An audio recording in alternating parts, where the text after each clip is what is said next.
পাপ তোমার, সাজা আমার। সরকার আমাদেরকে যেভাবে পথে নামিয়ে দিয়েছে, সরকারকেই তার প্রতিকার করতে হবে। খালি পেটে বৃষ্টি মাথায় রাত জেগে ভোরের আলো ফুটতেই রাজপথে প্রতিবাদের গর্জন।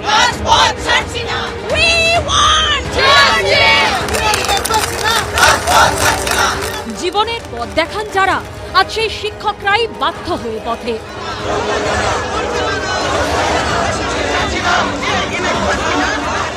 আমরা প্রত্যেকটা ক্যান্ডিডেট 22 বার কাগজপত্র জমা দিয়েছি নিজের যোগ্যতা প্রমাণ করার জন্য, তারপরেও আজকে আমরা রাস্তায়।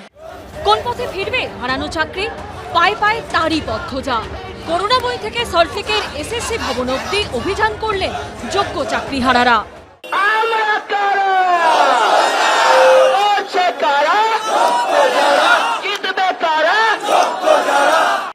চাকরিহারাদের দাবি খুবই স্পষ্ট। ওএমআর-এর মিরর ইমেজ থেকে যোগ্যদের তালিকা প্রকাশ, যোগ্যদের নিঃশর্তে চাকরিতে বহাল রাখা। আমাদের ওএমআর আছে, সেই ওএমআর এখন ওনাদের কাছে, ওনাদের ওয়েবসাইটে সবকিছু রাখা আছে। আগামী প্রজন্ম এটা শিখুক মানতে, তাহলে তাদেরকে কিন্তু দুর্নীতিটা মানতে শেখানো হচ্ছে, যদি এটার বিরুদ্ধে কোনো প্রতিবাদ না হয়।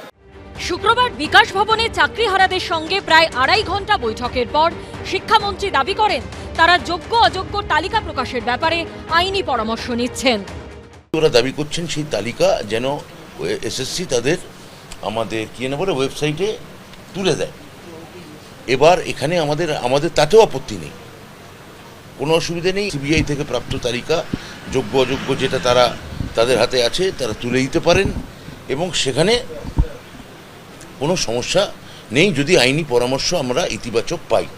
দুপুরে শিক্ষামন্ত্রীর সঙ্গে চাকরিহারাদের বৈঠকে প্রথমে সংখ্যা নিয়ে জট বাঁধে। প্রথমে 8 জনকে অনুমতি দিলেও পরে চাকরিহারাদের দাবি মেনে 13 জনকে রাখা হয় বৈঠকে। আমরা ডিমান্ড করেছিলাম যে সবাইকে অ্যালাউ করতে হবে, করা হয়েছে। কলকাতা থেকে জেলা সর্বত্র উঠছে প্রতিবাদের ঝড়। রাজ্য সরকার কিছু করবে না, এরা টাকা খেয়েছে 800 কোটি। ওদের চুরির জন্য 8,000 লোকের জন্য 18,000 লোক রাস্তায় বসে গেছে যারা যোগ্য। যাদের চাকরি গেছে তাদের কষ্ট হবেই, কিন্তু মুখ্যমন্ত্রীর উপর আস্থা রাখাটাই আমরা সবাই আবেদন করব, কারণ এটা আইনে সমাধান, বৈধতা দিয়ে সমাধান। মুখ্যমন্ত্রী সব রকম চেষ্টা করছেন এবং সুপ্রিম কোর্টের রায়ের যে অংশের সঙ্গে আমরা স্পষ্টত দ্বিমত, সেটা আইনি পদ্ধতিতেই মাননীয় মুখ্যমন্ত্রী এদের চাকরির প্রোটেকশনের যাবতীয় ব্যবস্থা করছেন। এরই মধ্যে চাকরিহারাদের কসবার ডিআই অভিযানের দিনের ছবি দেখিয়ে আরও একবার প্রতিবাদী শিক্ষকদেরই কাঠগড়ায় তুলল police. Nobody expects that teacher ওখানে গিয়ে ভায়োলেন্স করবে, মারধর করবে। This is not expected. তালা লাগানোর কথা ছিল, কিন্তু তালা লাগানো হয়নি।